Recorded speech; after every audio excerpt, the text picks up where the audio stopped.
Welcome everybody to the first After Horizons YouTube show. Episode, yeah. Today we're going to review a couple guitars that... We're going to review our favorite guitars. Bingo. And I think we're going to start with you first, you know? Yes. All right, kind of my brand of choice, the guitars I like to play the most are Gibsons. Why Yes. Gibsons? Why Gibsons? Well, I kind of... My dad was a Gibson guy, huge Les Paul guy. Even still, he's got an outrageous collection. Yeah, so I grew up in a Gibson household, and then as I was coming up, learning how to play and trying different instruments and going through other things, by the time I was able to afford a Gibson, I had already recorded 2 albums. And prior to that, I was almost exclusively playing Schecter stuff. But then I got that Gibson, and it was just like seeing the light for the first time. Right? The clouds parted, the sun came down. I mean, so there's definitely Beam of light. Yeah. Mission from God. Yeah. So there's definitely a bunch of nostalgia there for me, just growing up in a Gibson household. And the first one I bought was a Les Paul Studio, and I don't have it anymore, which really kind of bums me out. I sold it to a brother of mine, and it moved on from there.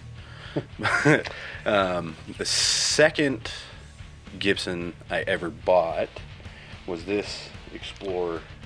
I remember that. Yeah, and it was, and like the awakening, going from the Schecters to a Les Paul. Like, it just felt good in my hands. I liked the neck. I liked the way it sounded and sustained. Going from Les Pauls to this thing was like the same, like, transition for me. Right. It was, I don't know, so ever since I got this thing, it's been my number one guitar. I've played thousands of shows on it, recorded with it, beat it up, mistreated it. You've definitely mistreated. I'm sorry. Yeah. We'll get into that here in a second. I know, yeah, in a little bit. But I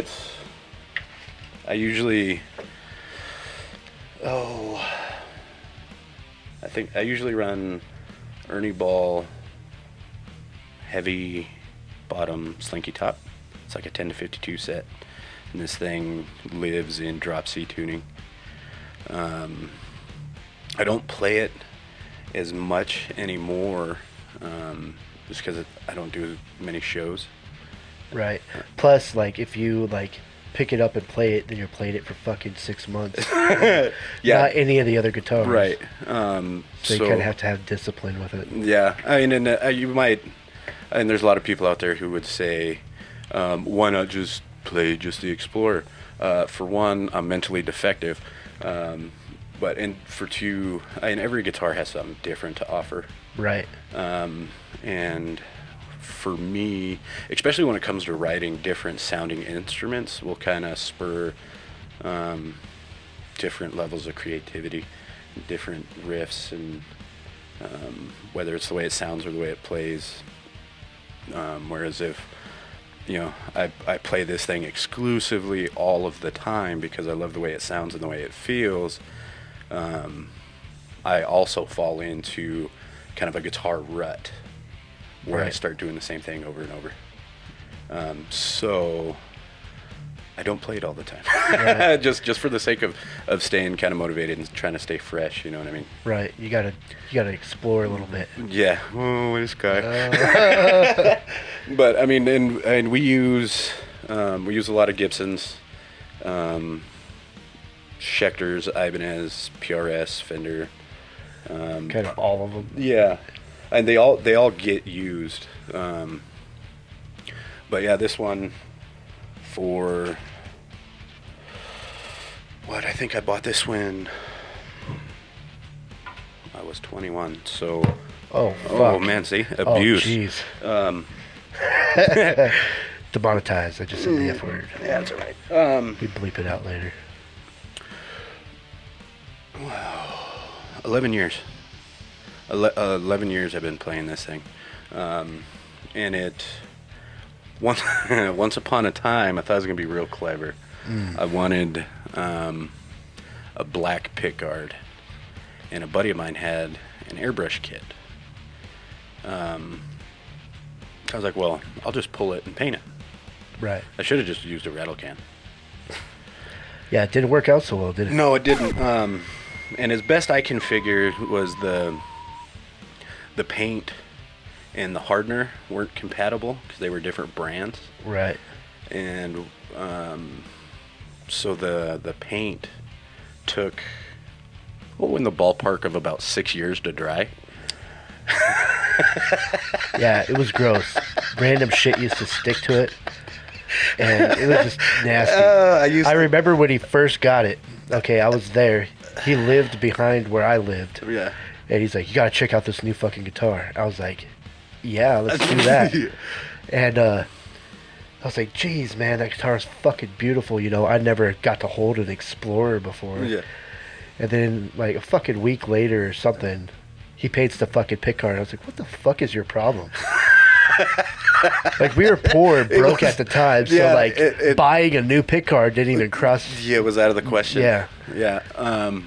And then two, like there was probably a couple of times I could have done it. Even then, I definitely could do it now.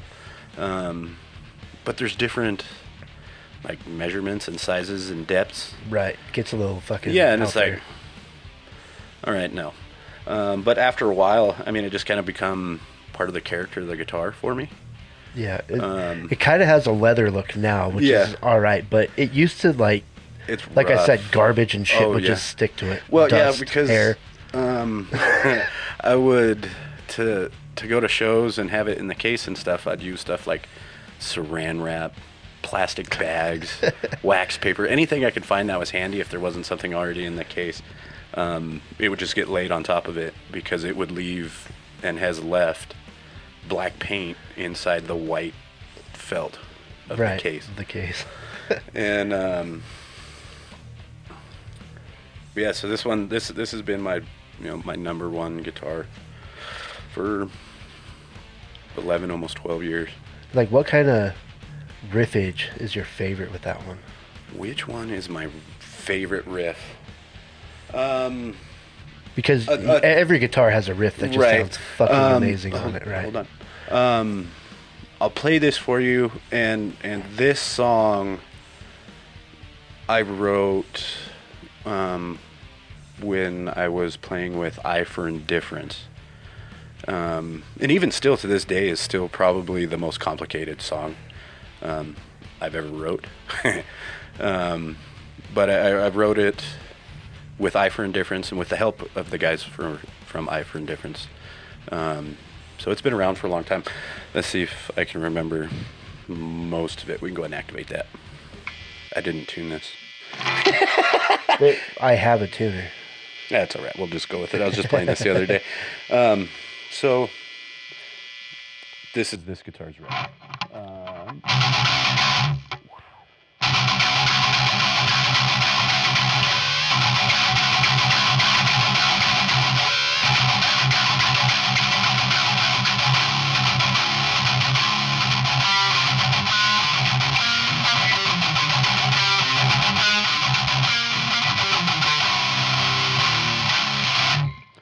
That's kind of the opening riff of that song. I'm not going to play the whole thing just because it's like a fucking 7-minute song. Right. But yeah, I'm going to do that again. Hold on.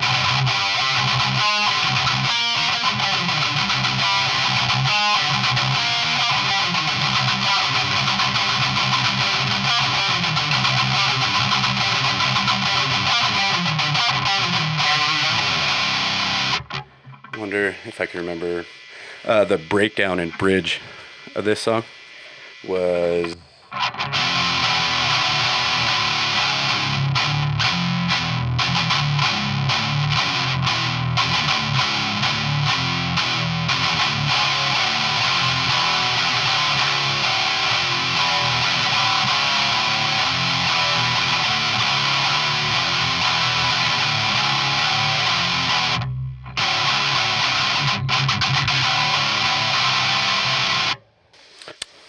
Yeah, that song was a lot of fun to play live.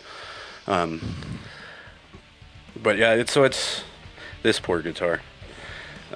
Beaten up, thrown around. And then there's a lot of people out there who, oh, why would you mistreat it? Or I've seen Gibsons in way worse condition than this one.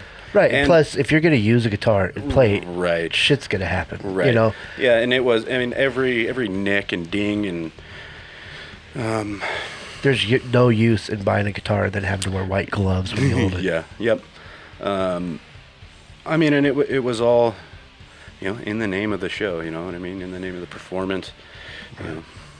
It was.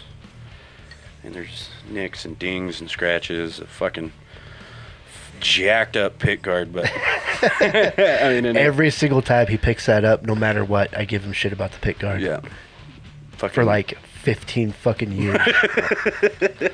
I guess it's only been about 10 or 11 years. Yeah. Still. And there's other Explorers out there, and this is the only Gibson Explorer I own. For whatever reason, this one's got the magic for me. You know what I mean? I've played hundreds of other. Till I find that Thunder Horse. Yeah, until we get a Thunder Horse. I've played hundreds of other Explorers in shops and that belong to buddies and other musicians and stuff, and this is the one.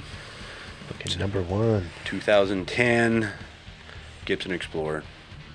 Right. Like I'll have that one until I die. For sure. Let's see. We can make a lot of racket here.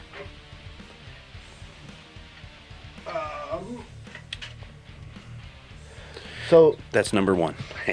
What's your runner-up guitar? Runner-up. Here more recently, it's gonna be this one.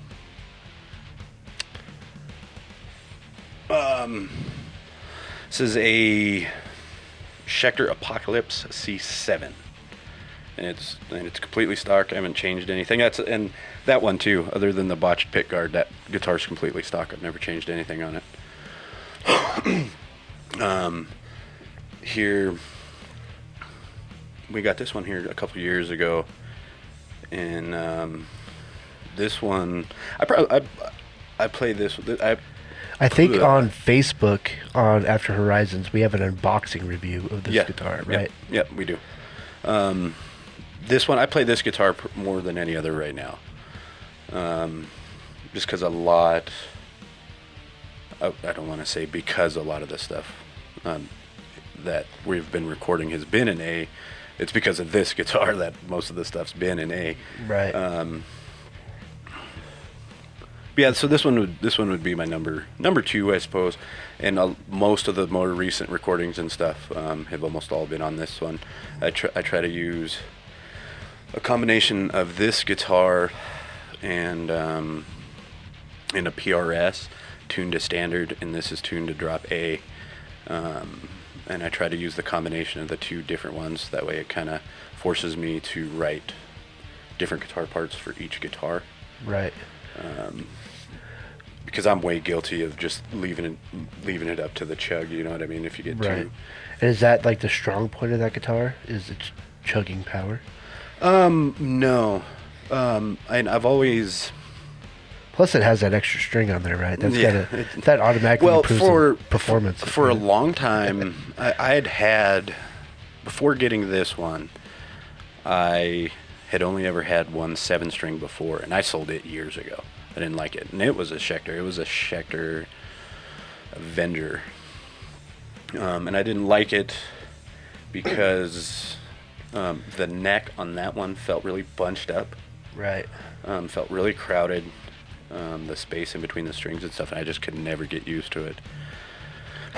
Which is crazy because you played a lot of Schecters back then too. Yeah. I remember one of the first guitars before you got to Explorer that you played all the time was that red Schecter. With passive EMGs. Yeah.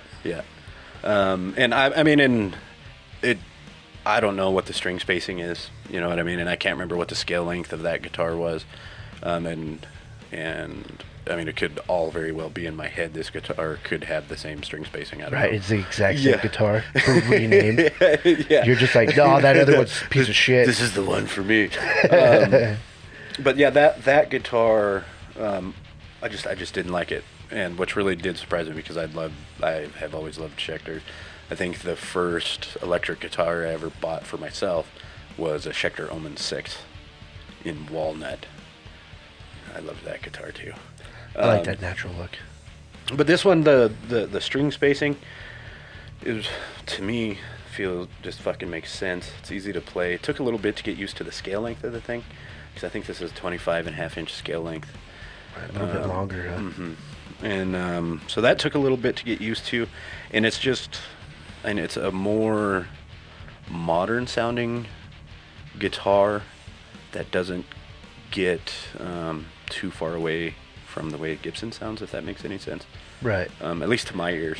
Kind of more modern, but you're still in your comfort zone. Right. Yeah. As far as tonally, this has got USA Apocalypse pickups in it that are made specific for this line. Right. And man, they just do it for me. And it plays really nice. The neck never fucking moves. I don't ever have any problem with tuning. It just works, and it tracks really well. It's not a noisy guitar plugged in, so I don't have to run a bunch of noise gates. If I can get away with it, I don't ever run noise gates. Right. So this thing works really good. I know some of my Gibsons can get kind of noisy. The Fenders are horribly noisy. Yeah. This thing is, it stays clean, doesn't make a lot of noise. It's got the coil tapping, which the only time I use the coil tapping is when I record clean parts. Sometimes I record all of the clean parts on the neck, and then if I just want to add a little bit of shimmer and clean it up, I'll put the coil tapping on and do the neck with a single coil, and it just works. Yeah. It just does it for you. Yeah, for me. I'm not going to sit here and say that any of my choices are the best choices. You know what I mean? They're my choices based on my preference, and all of this shit is subjective. Right. So we'll plug this one in and see what comes out of it. Well, watch yourself. Okay.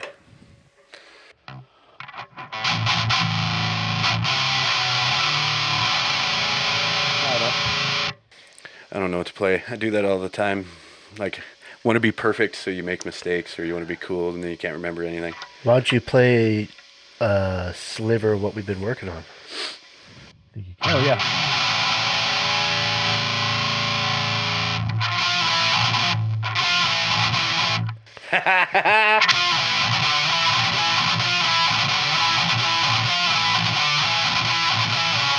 Oh, my goodness. One more time. I did this on purpose.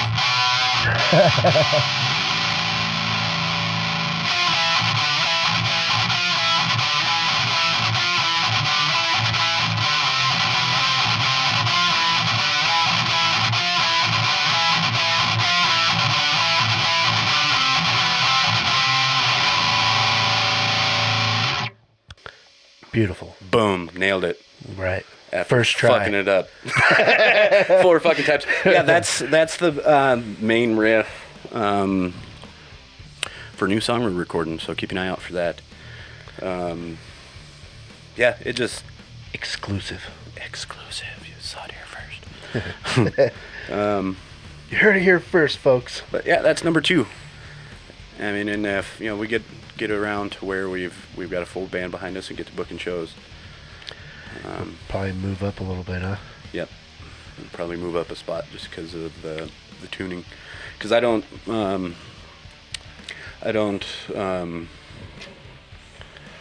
You don't I've tried doing the 6 strings. I've tried doing the 6 strings and the lower tunings down into B and drop A and stuff like that. I've never been able to get it to work. I usually end up with tuning problems and neck issues and all kinds of craziness. So as we were getting into the recording and learning and growing, I mean, it was just really natural to move to a 7-string for the direction we were going. So a lot of the stuff that you hear is in drop A and recorded on that thing. Plus, it is, like, everybody could tell, that's a clean fucking sounding guitar. Yeah. It's just tight. I mean, we do have, I don't know if you can see it on here. This guy right here. That's a Schecter SLS. It's got Fishman Fluence pickups in it. And I probably should have bought another Apocalypse. Right. That one is pretty, though. It is a beautiful guitar, and it sounds really clean and crisp. And I mean, for a lead player, I can see that thing being a fucking dream come true. Right. Whereas I'm a rhythm guy. I like the resonance and the low end. And that thing is so clean and so sharp and so tight. It's kind of hard to be as dirty as you want to be. Right. And the pickups in it are active, and active pickups to my ear have just never worked. Just not one. Just not where it's at. Even coming up as a pup, you know, I ended up landing on kind of a medium to low grade Schecter Damien with passive EMGs in it, and I had other Schecters that had active pickups in them that were nicer guitars, but they just with the active pickups. Would you like it better if it had a Floyd Rose in it? You know? No. You don't think so? Nope. Think it'd help it out at all? No. But yeah, the active pickups they just don't do it for me. I don't know. And then when I got that, the Fishman Fluence pickups were pretty new. Maybe if we get enough subscribers and likes and comments and whatnot, we'll overhaul that guitar and see what we can do. Yeah, maybe. Maybe. Yeah, that might be all right. Just fucking death buckers, just fucking all sorts of shit. All sorts of shit.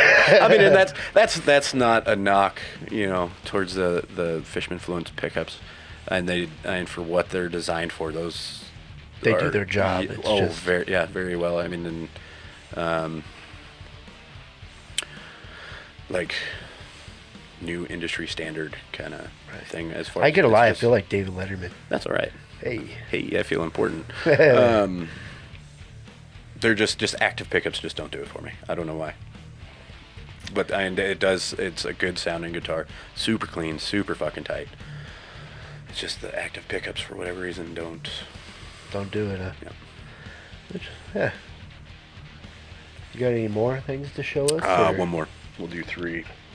3? 3 today, but there's a lot of guitars we like. Yeah. Like we like them all. Yeah. It's just these are kind of the main 3. You know, this one because it's my baby. It's number 1. And this one because it's been doing most of the recording for us. And this one back here behind you. I know a lot of Gibson guys like to know the years. I don't know the exact year. It's an early 90s Gibson Les Paul Studio. And this one for a long time was number 2. Because it's black. And the first Les Paul I had, it had gold hardware on it. And I'm a sweaty fucker. My hands sweat. Just tore it all to pieces. Yeah, it didn't get that far before I ended up getting this one because I saw the writing on the wall and I was like, I need something I can. I was gonna say, were the pickups black by the time you got rid of it? No, nope. But so I ended up getting this one, and it's got. I've never pulled the pickup out of it, but this is an aftermarket pickup. I don't know what it is. It was in it when I got it. Right.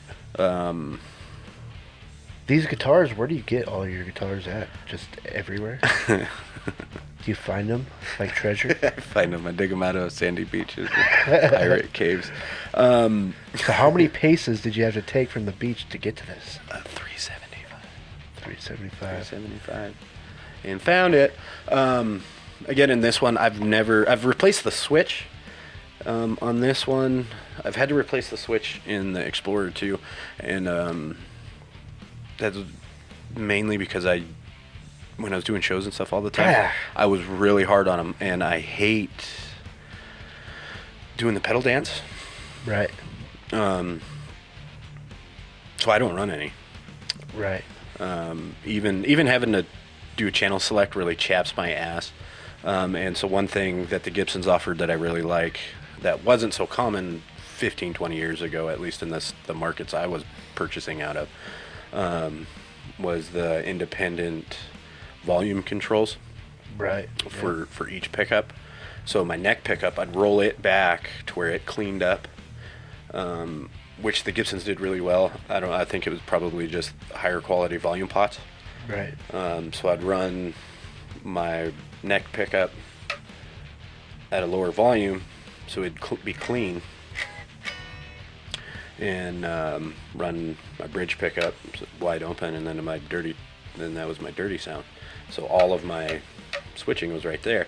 And if I was, hammering it out in the middle of a show and coming up on a part, I was getting pretty aggressive. Yeah, I was getting pretty creative with getting the switches. So I've had to replace the switches a couple times. This one right now could probably use a volume pod. What about tone-wise? Do you use the tone knobs, or are they? No. If I could get a Les Paul without these other knobs, I would. Just because I don't ever use them. Right. And to me, and it would be cool, just cool looking to have something a little bit different, Right. Because on any of my guitars, I never use the tone. So if y'all were wondering, like, how much tone he uses with the knobs, it's none. None. They're wide open all the time. I could probably even get away with unwiring them and getting a little bit hotter signal. Right. And then this was just the bridge for the pickguard. As soon as I got it had the like angled pickguard on there, the fucked up one. Like this one here. Oh yeah. I've still got it. It's in the case. But I've never liked the way they looked on the Les Pauls. You ever catch yourself with an upstroke on that fucker? On this? Yeah, when you were fucking strumming. Oh, you mean on the pickguard? No. It was just purely aesthetic. I just didn't like them. Right. And then, for whatever reason, I thought that was cool looking, so I left it. Metal. Metal on a metal guitar. So fucking metal right now. But yeah, so this was number 2 for a long time, and we would use. This one used to live in half step down, D sharp, and then the Explorer was always in C. And then I started playing with Love Lies Bleeding, and then I went through everything we did was in drop C, so I went through and set it up for drop C, and then it's been in drop C ever since. And when I was doing live shows, these were my 2 main guitars. And I'd play about half the set on the Explorer and then half the set on this. Just tonally, they were matched to the songs that they were on. And this one's a heavy pig. It's solid. It doesn't have any weight relief. Right. And it's. Do you think it's probably the heaviest guitar you own? No. Or would that be old Frank? Nope, it'd be this one. Oh. The custom. That thing. Heavy as shit. Brick, dude. Yeah. But I mean, as far as guitars I've played live, definitely the heaviest guitar that I've ever been on stage with. Good thing you got locking straps on it, huh? Yeah, I do. I use I don't even know if I even say this right, DiMarzio locking straps. Any of the guitars that have been played live have these on them. Just because I'd get pretty rambunctious, and I never had a problem with the straps coming off. What I was doing is I kept ripping out the screw. Oh shit! And I'd lose the whole fucking peg. So the way these are set up, and these straps are so close to the body, and the screw coming out that was left out of the wood was so short, It wasn't just leveraging itself out of the guitar. Right. And I've never had one of these fail. Action. I was gonna say something fucked up. All right, let's go ahead and give her a try. Give her a listen.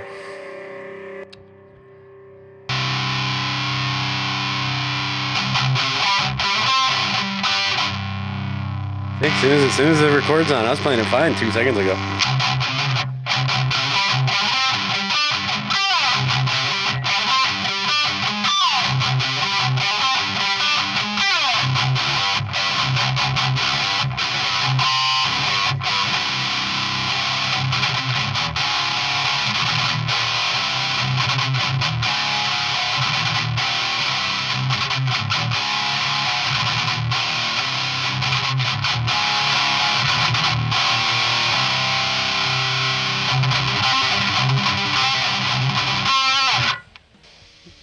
That's this one.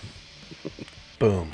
Boom. So, you're going to see something cool on the screen right now, and we're going to change guitars. Cool. Boom. Action. Okay, so you just saw something cool. I don't know what that is yet. So you picked your three favorite guitars out of the lot, Right. as well.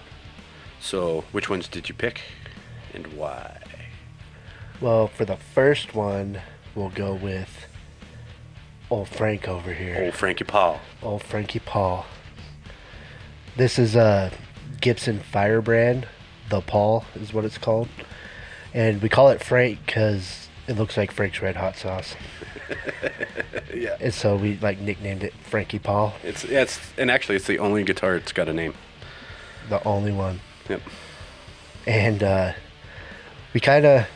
we were at the guitar shop, and it stuck out like a sore thumb. It was just love at first sight. No, actually, we both kind of thought the guitar was hideous, which was entertaining in itself. And it was a Gibson, so it had our attention. And then he's like, "You have to play that one." I was like, "You're probably right." We're going to do it. And then we picked it up and plugged it in, and it actually ended up being a hell of a guitar. Right. And we got it for a really good price. Yeah, it's a pretty hammered guitar. Yeah. But yeah, the clear coat's checking, there's pick scratches and pick wear and buckle There's rash. fucking dings all over it. Ding. But I mean, yeah, and it's I believe a 1979. Yeah, it was like late 70s, early 80s. Yeah, I know they only made these. The first run of these they only made for a few years. But I mean, it was kind of funny at first, and then ended up being just actually a hell of a guitar. Sounded really good. Plays really easy. It's quite a bit lighter than a regular Les Paul. I think the body's solid mahogany. I could be wrong. I don't think it's got the maple cap on it. I don't know. It's just hammered and fun to play, and it's ugly. And Weezy was really drawn to it, and so I was too. It drew me right in. So, plug it in. So we'll plug it in because we don't know a whole lot of information about it. Yeah. And then, well, we did learn a bunch about it and then just spaced it out.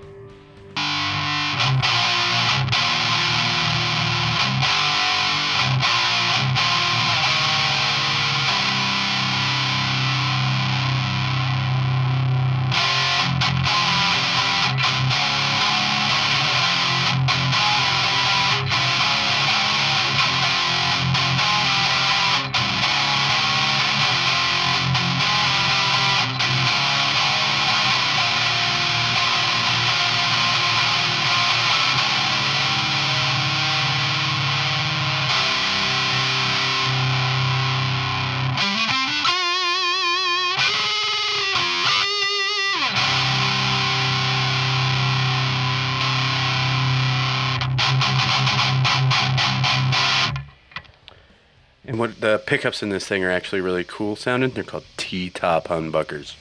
Right. I'm actually surprised we haven't played that guitar in a minute, and it sounds a lot better than I remember. Yeah, it part of the reason I need to replace some of the machine heads. So I just need to replace all of the machine heads. They're kind of wore out, and they give up the goose if you get to hammering on it pretty hard. Right. Which I don't feel bad about at all. It doesn't hurt my feelings at all. I mean, it's a fucking 40-year-old guitar or better. But it's fun, it's cool, and it's ugly. Yeah. Yeah. Yeah. Ugly. Love it. Love it. Love it. We might give you a peek of another ugly guitar later. Maybe. It's super ugly. I don't like that one. Not like I like this one. What's your next one? My next one, I'm going backwards too. I'm going from my least favorite out of my top 3 to my most favorite. Oh, okay. So yeah, probably could have started with that. Yeah, I should have said something. Frank is great. I love him. But he's number 3. He is number 3, just because. Yeah. I don't know. But I grew up. My dad always played Fender. Oh yeah. So I grew up in a Fender household. Mm-hmm. You know, Fender everything. You know, my dad plays a lot of blues. That's pretty much all he plays. We'll have to see if we can get him to loan us the Stratocaster. Yeah, and he actually I told him that we're going to be doing something like this, and he was like, I might come over. Oh, nice. Yeah. So he might show up on a show. Maybe we get both their dads over here. Yeah. And let them talk about their favorite guitars. Oh, geez. I don't know if we have enough batteries on the camera for that. Maybe we just give them both their own episode. Right. Yeah, that'd be awesome. Yeah. But, yeah, like I said, blues, household, Fender guitars. Mm-hmm. Yeah, we were Southern rockin' Gibsons. Yeah. Yeah. And this guitar, Aaron's old lady actually picked out. It's just, you know, it's Star Wars milk blue. And it's an American Strat. Yeah. Yeah, this guitar, when we got it, yeah, like you said, Julia picked it out. And we were at the music store, and we knew we were there to get something, and I wanted something different. And I'm kind of pissed about it because I wasn't there. It's like the one time he buys a guitar without me. But yeah, I wanted something different. I was thinking I was going to go like Super Strat, you know, get into a, you know, Charvel or EVH or something of that nature. And I was looking around, and Julia knew I wanted something different, and she says, "What about this one over here?" And I was like, "All right, let's go take a look." Right. And Mr. Gibson over here. yeah. Well, like I didn't even know what she had, you know, what she had spotted. And she walks over and she points at this thing. She's like, "I like the color." I was like, "Oh, boy, the color." Like we've never bought a guitar because of the color before. Well, when I first saw like Frank, when I saw Frank, it was, I mean, to me it was immediately hilarious. Right. Plus he looks like the General Lee, so. But I saw this color and was like, holy smokes, who paints a guitar that color? The color alone turned me off of it, but she pointed it out and she was into it and she wasn't busting my nuts about buying a guitar. So I picked it up and was going to go play it. Played it for 5-10 minutes and realized, holy shit. Yeah. Wow. I really like this guitar, and I didn't have a Strat at the time. It's still the only Strat I have. And come to find out, you know, Well, you got one more Strat. It's homemade, though. Oh, the one I built, yeah. But does that count? I don't even really play that one. it's I still need Strat. I need to go get the It's frets. Strat. I need to get the frets leveled. Right. It's not a Fender. It's nothing. Yeah. But it's cool. The kit guitar I got for Christmas that I built made it look real cool. It's pretty dope. We'll show it someday. But so I got to talking to the proprietor of the business we were trespassing in. And he was like, man, he says, if you want that thing, I'll make you a good deal. And I'm a dickerer anyway, so it's like, you got my attention. Right. Be like, how much can I dick you out of it? Right. And but I really enjoyed playing it, and it turned out it was loaded with Texas Special fucking everything, and it's a 60th anniversary. It's got a little badge there, little badge on the back of the headstock.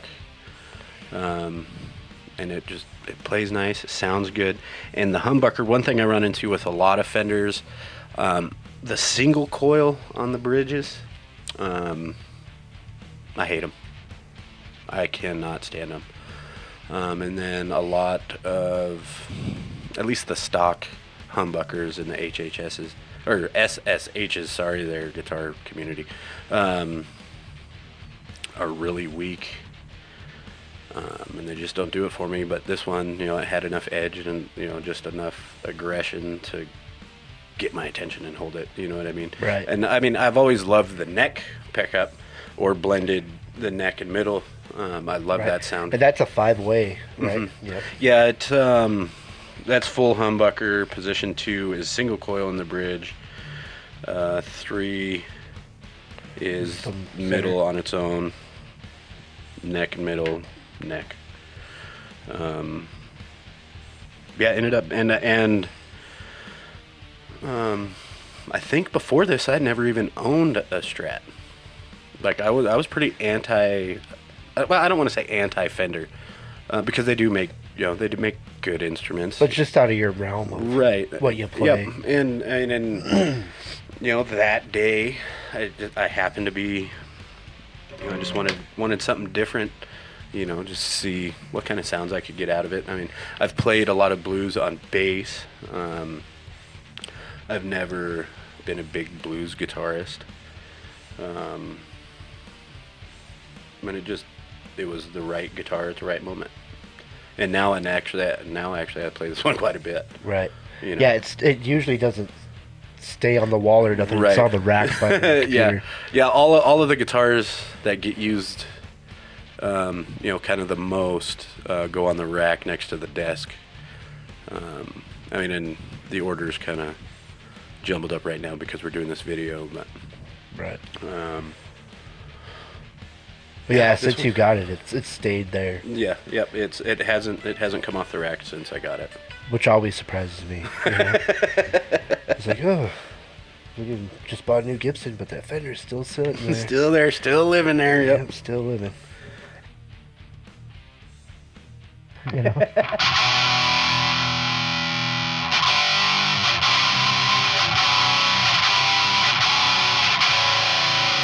And that sounds pretty good for a Fender. You know what I mean? Yeah.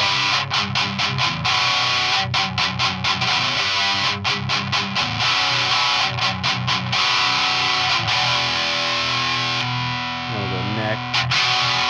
Roll it off a little bit, get my Cleaned up tone.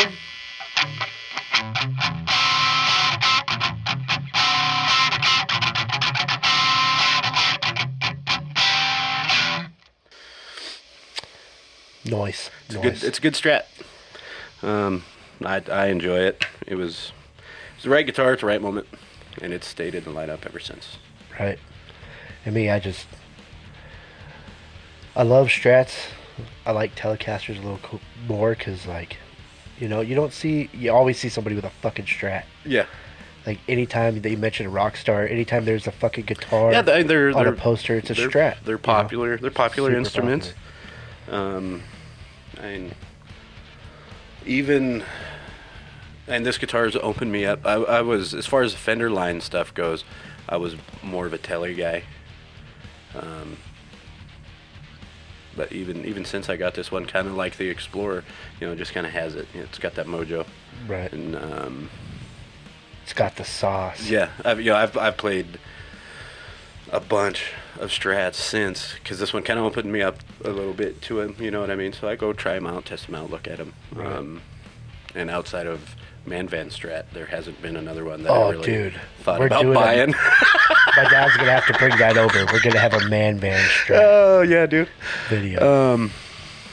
I bought a ridiculous guitar for Christmas for my dad. Or Yeah. was it his birthday? I can't remember. I thought it was Christmas. Yeah, it was Christmas, Yeah. wasn't it? Go ahead and open that back up. Nope.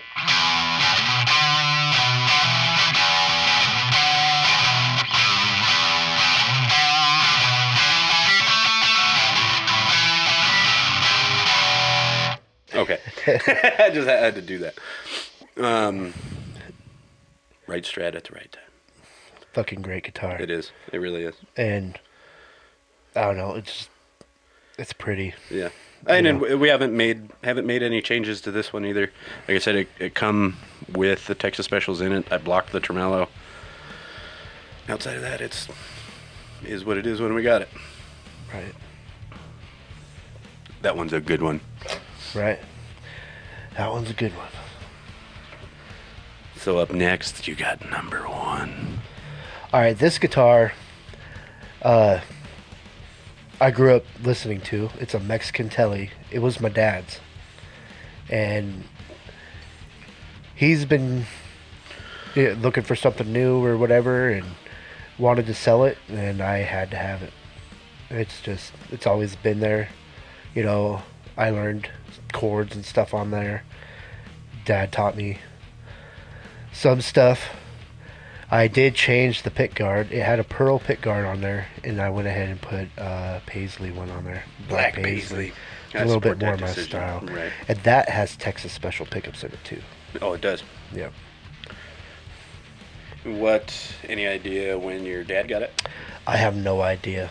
Just was always there. It was just, well, he had like some off-brand Les Paul for a long time that one of my uncles had given him, and that was like his first nice guitar purchase. This one here. And he's had it a long time, so Yeah. probably at least 15 years or better.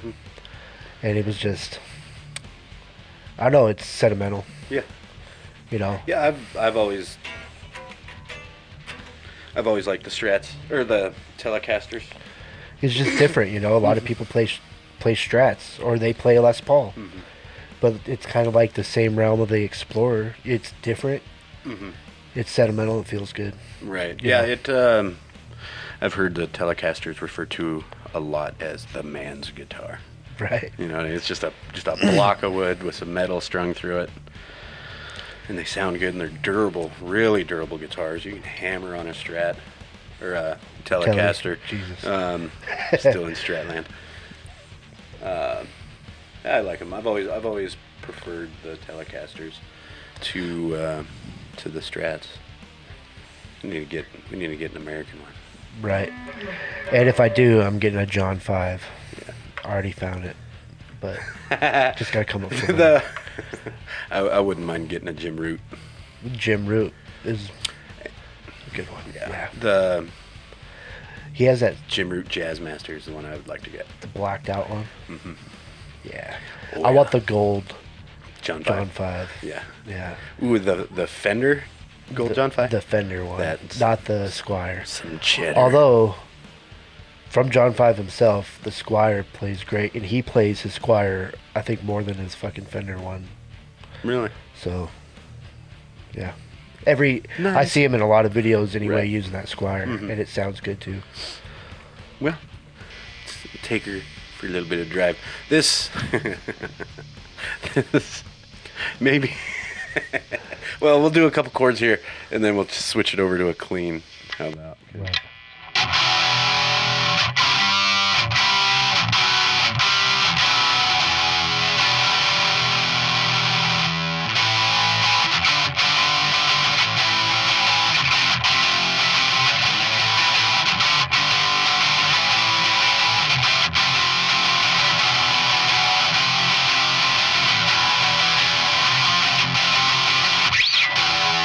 Go ahead and switch over the channel on the floor. Just hit channel again. Okay. I've played a lot of Green Day and Smoke on the Water, and a little bit of Eric Clapton on there. Yeah.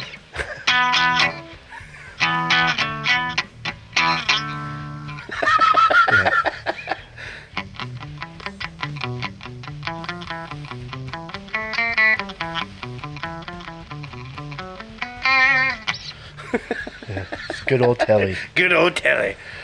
What's a no, that's wrong. I don't know what the fuck I'm doing. I was trying to get a little bit country on there. It's been a long time since I played any of that stuff.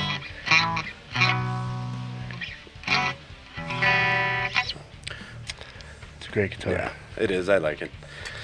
They and actually pretty early on, and after Horizon's recording stuff, we recorded a lot of clean parts with this thing. Yeah. But since we got into the recording and writing and stuff, all of the time, the guitar collection has expanded. Yeah, substantially. Like I myself, Yeah. I don't even really play. Have fucking 7 guitars or something like that. Yeah, it's a good guitar. I like it. It was a good purchase. Right. And I wasn't too crazy about that top hat switch cap on there, but oh yeah, it's growing on me. it's grown on I you. like it now. Yeah, it I like the Tellys. They I want to get one with a nice hot humbucker in the bridge position. And that lipstick looking guy there in the front. Yeah. Yeah. Yeah. Oh, taking that for a ride. Okay, let's go ahead and do this. All right. So that's kind of our Top 3. both of our top threes. So any of you gearheads out there are for our guitars tonight. If we were more disciplined and more professional, we probably would have used more than one amp, more suited to the different types of guitars. Since Right, we haven't played the Telly through the Mesa yet. Nope, Telly hasn't been played through the Mesa yet. But the amp we were using, and all of these things, we're not affiliated with any of these companies.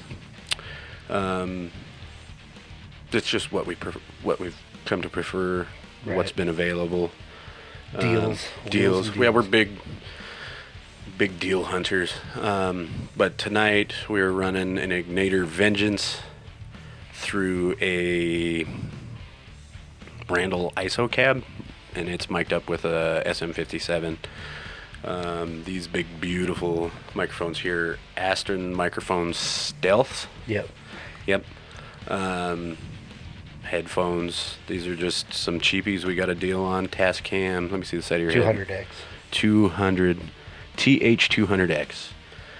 You can every time we see them, a lot of your online retailers, the major ones, they do deals of the day and things like that. And every time we see these on the deal of the day, we get at least one pair of them. Right.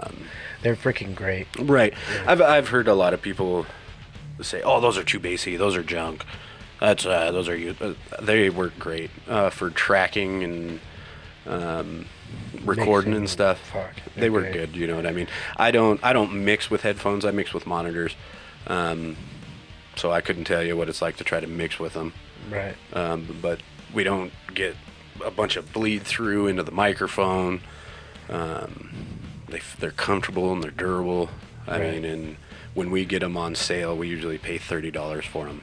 And they got nice, long leads coming off of them. I mean, Fuck, they're great. yeah, for the money. I like them. Yeah, and that's just our experience with them. I mean, we're not affiliated with Tascam either.